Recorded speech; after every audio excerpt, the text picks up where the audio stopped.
माननीय नायब सैनी जी, आपने तो ये कहा था 3100 रुपए क्विंटल पे मैं सारा धान खरीदूंगा। ये कहकर किसान की वोट ली थी यमुनानगर, अंबाड़ा, कुरुक्षेत्र में। 3100 रुपए तो दूर की बात है, आप 2100 रुपए में बिकवा रहे हो। किसान को एमएसपी भी नहीं मिलता। और क्योंकि गन्ने की राजधानी अगर कोई जिला हरियाणा में है तो यमुनानगर जिला गन्ने की राजधानी। वैसे तो अंबाड़ा, कुरुक्षेत्र, पानीपत, कैथल, जींद सब में गन्ना है, पर गन्ने की राजधानी यमुनानगर।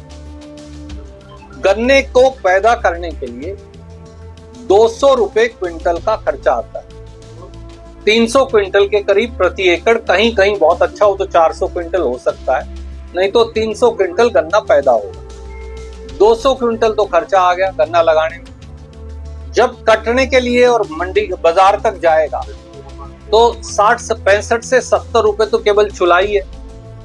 धुलाई का खर्चा है, कुल मिला के 100 रुपए क्विंटल औसतन खर्चा आता है। तो 200 और 100 300 रुपए क्विंटल तो यही हो गए। 60,000 रुपए से 70,000 रुपए पटा है, तो 200 रुपए क्विंटल ये खर्चा आ गया। तो लागत गन्ने की हरियाणा में 500 से लेकर 550 रुपए क्विंटल के बीच में है। लागत 525, 550, कीमत 415। तो किसान लगाए क्या, खाए क्या, मजदूर क्या कमाए, गरीब एससी-बीसी के भाई कहां जाए? क्या होने वाला है? नतीजा यह है कि किसान अब गन्ना फाड़ने लग रहा है। अगर किसान ने, उत्तरी हरियाणा के किसान ने गन्ना फाड़ दिया तो सारी शुगर मिल बंद हो जाएंगी और हजारों लोगों की नौकरियां चली जाएंगी और सरकार का भी हजारों करोड़ डूब जाएगा। क्या नायब सैनी जी ये जानते नहीं, वो नारायणगढ़ से आते हैं, कि गन्ने की लागत क्या है?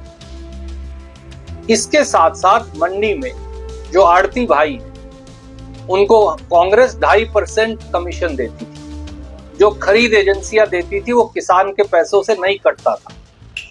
आज वही पैसा जो है, पहले इन्होंने 45 रुपया 88 पैसे प्रति क्विंटल कर दिया। मंडी के प्रधान और आड़ती भाई भी यहां मौजूद हैं।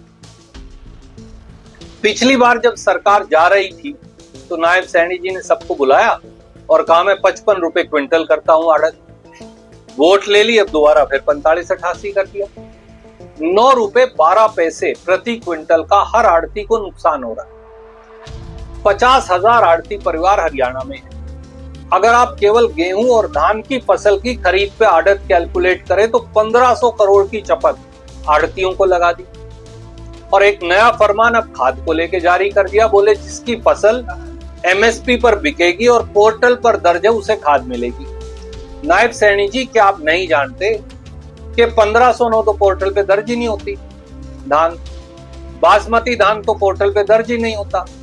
11-21 और 11-23 धान तो पोर्टल पे दर्ज नहीं होगा।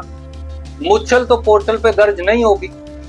आपने कपास का एक फौवा भी नहीं खरीदा, एक फोया नहीं खरीदा आज तक, एक बेल कॉटन की खरीदी नहीं, तो उसकी तो एमएसपी कहां से मिलेगी? मूंग नहीं खरीदी दक्षिणी हरियाणा की, बाजरा नहीं खरीदा दक्षिणी हरियाणा का। तो धान, बाजरा, मूंग, कपास, इसके किसान को तो फिर खाद मिलेगी नहीं। ये कौन सा तुगलकी फरमान है? और गरीब आदमी कहां जाए? मैं पिछली बार भी आया तो मैंने मांग रखी थी, गांव में किसान को 50,000 रुपया प्रति एकड़ मुआवजा और गरीब एससी-बीसी जो मजदूर उसके साथ काम करता है, हर परिवार को 50,000 रुपया प्रति घर मुआवजा देना चाहिए। आपने अनाउंस किया 7,000, एससी-बीसी समाज को 1 पैसा नहीं। अब उस 7,000 में से 70 रुपए भी नहीं मिले, 7 रुपए भी नहीं मिले, तो ना मुआवजा, ना एमएसपी, ना खाद, ना आड़ती की आड़त, ना मजदूर को मजदूर। तो कितने दिन झूठ के पहाड़े पढ़कर नायब सैनी जी आप हरियाणा के लोगों को भाजपाई धोखा दो?